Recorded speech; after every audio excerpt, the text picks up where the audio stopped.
Okay, so hey YouTube, I'm back again with another video, and in this video I just really wanted to do a review on the Aaron Hernandez documentary. So it's a documentary out on Netflix right now that's kind of gotten everybody's attention.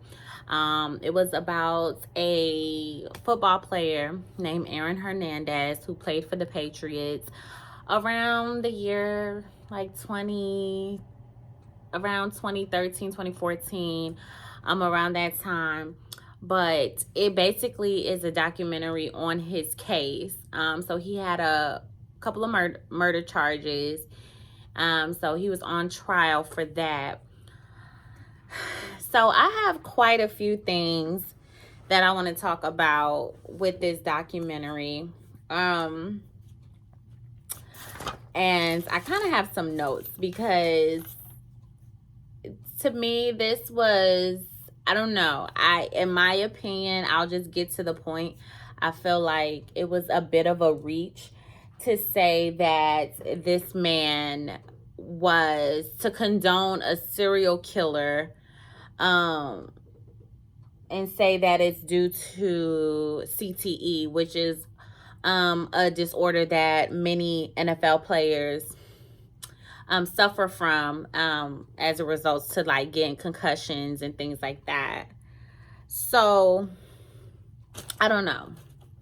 I feel like that was a bit of a stretch to say that he went on a murdering spree because he lost his mind. I definitely think he lost his mind, but I don't want to put all the blame on him getting his head banged up.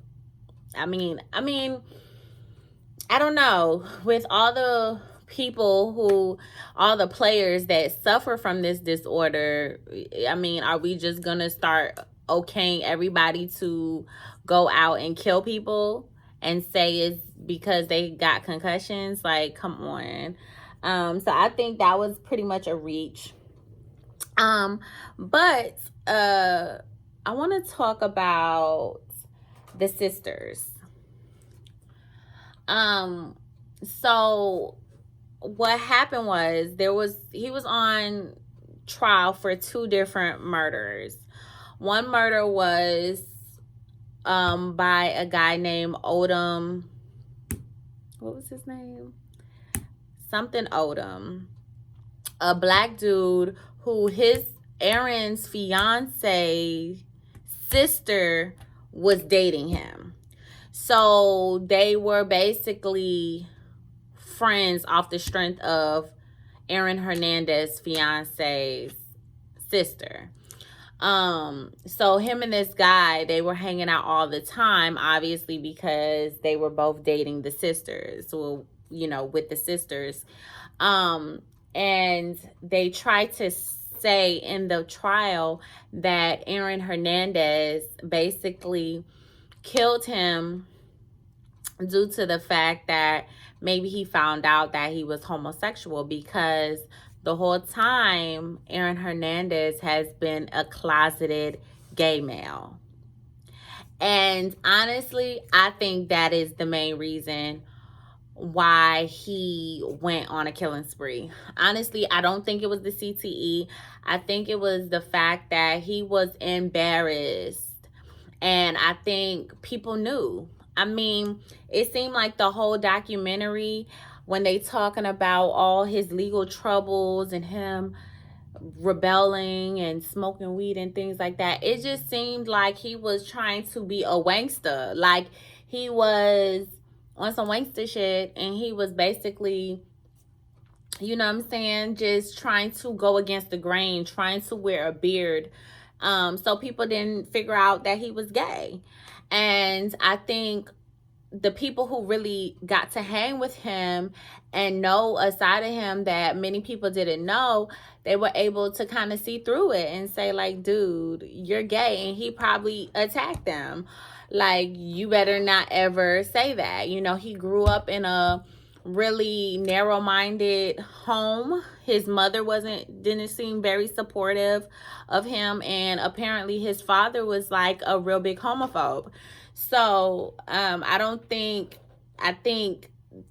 with that upbringing, he turned into like this huge homophobic guy, and it was hard for him because he was dealing with those issues. It turned out later though that he was actually assaulted by somebody in the family who was a male. So he had maybe thought that he was only homosexual because of that reason, which I want to get into that because I think that has a lot to do with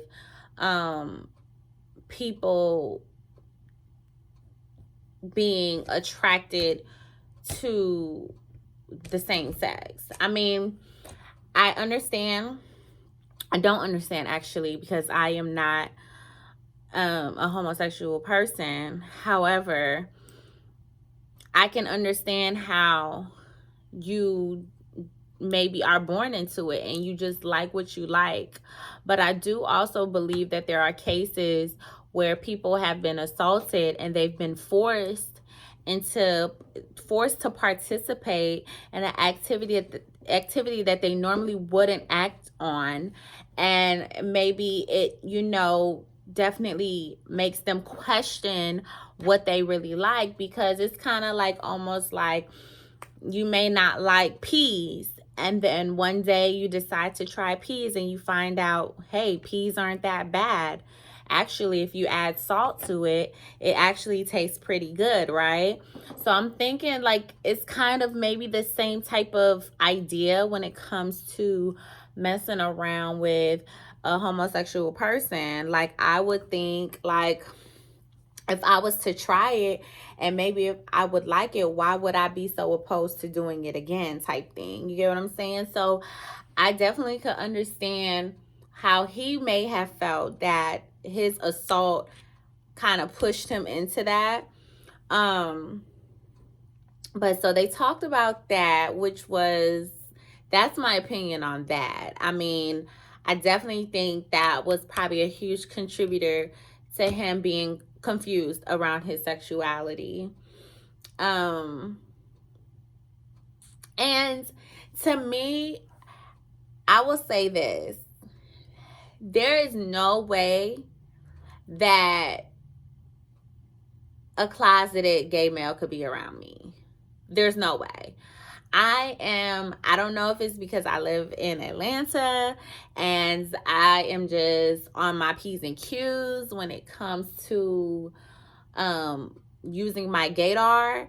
But baby, you start doing too much head rolling, too much flipping the hair, too much being really homophobic around gay people, you make me question everything about you at that point. Because at the end of the day, no divine man, real masculine man, heterosexual man is going to be affected by a gay man walking down the street. If you are a strong masculine man, let me tell you, there's no way that could bother you. There's no way that you would let that affect you, because you're too busy worrying about your own business, worrying on how to keep your own woman happy, worrying on how to provide and protect, to be worrying about what he doing down the street, who he sleeping with. So that's why when it comes down and I meet a man and he is super homophobic, I don't care what country you from, that doesn't matter to me. What matters to me is that you understand that this person is a human being. This person is making a choice to do and sleep with whomever they want to sleep with. If that bothers you so much and makes you so uncomfortable that you can't eat around this person, you can't, walk by a man who may look gay and without you feeling all uncomfortable and tightening your booty cheeks and all that, to me, that's gay. To me, you are suspect at that point. If a man can get you all riled up and all he doing is crossing the street, and you like, oh, look at that gay man, look at him, you know, like, come on, you know. Anyways, I digress. So I just really don't understand how the fiance wasn't able to see through it, especially when they play a couple of audios of them being on the phone in the prison. And I guess he was in a prison, all males prison, and there was, of course, transsexuals there. And he was like, yeah, those things. And she was like, why are you like that? Like, they're human beings, they're this. And it's like, that probably was not his first time being super homophobic. You know what I'm saying? Like, dude, you're in an all-male prison. What do you think goes on in there? Like, come on. You know what I'm saying? So I just felt like she should have known, but I don't think she cared. I think sis was all about the coin. Sis was all about the lifestyle. And they kind of reiterated that in the trial, that because she was not about to snitch on him. I think she had even discard of the murder weapon, and she was just like, I don't remember. And then she was on camera literally throwing away the murder weapon. She's like, I don't remember. I don't like. And literally she had his back to the end of trial. Like, at one point the mom even stopped coming to trial, like, and she was still there. She was on the phone with him constantly. So I just think that she was more so in it. I think she loved him, but I really think she loved the hype of it all, because how could you not be on the sister's side? Like, her and her sister had pretty much become estranged because, you know, the sister knew he murdered her boyfriend, and she was just like they were literally on opposite sides of the courtroom. So yeah. So I really think there was 2 points that was trying to be made in this documentary. One point is, I definitely think the premise of the documentary was to bring awareness that a lot of men are dealing with these issues still, of being a beard, being in a male-dominated industry like football, and having to hide their sexuality and hide who they are. And I think they were trying to push the agenda that, you know, this guy led to, basically, like, he went on a murdering spree because he couldn't be himself, and he was so angry in himself that he just kind of lost control. And I think being able to murder somebody on some sociopath type stuff was a form of control for him. And I really believe that the NFL and, you know, just the sports industry in general, I believe they're so crooked. I believe they knew exactly what was going on. I don't believe that they gave a damn about any of that.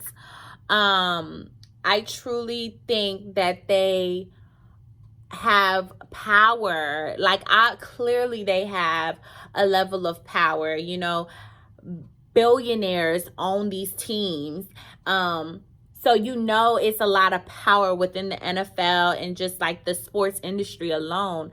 But when they started trying to push it as if it was like CTE that caused it, that's when I knew for a fact. I was like, yo, the NFL has something to do with it. Like, the NFL probably like warned them on some shit like, yo, y'all better push this CTE shit because we don't want no problems. But that's pretty much all I have to say about it. It was really good. I really urge you guys to check it out. And yeah, that's all I have for today. But see you in the next video. Bye, YouTube.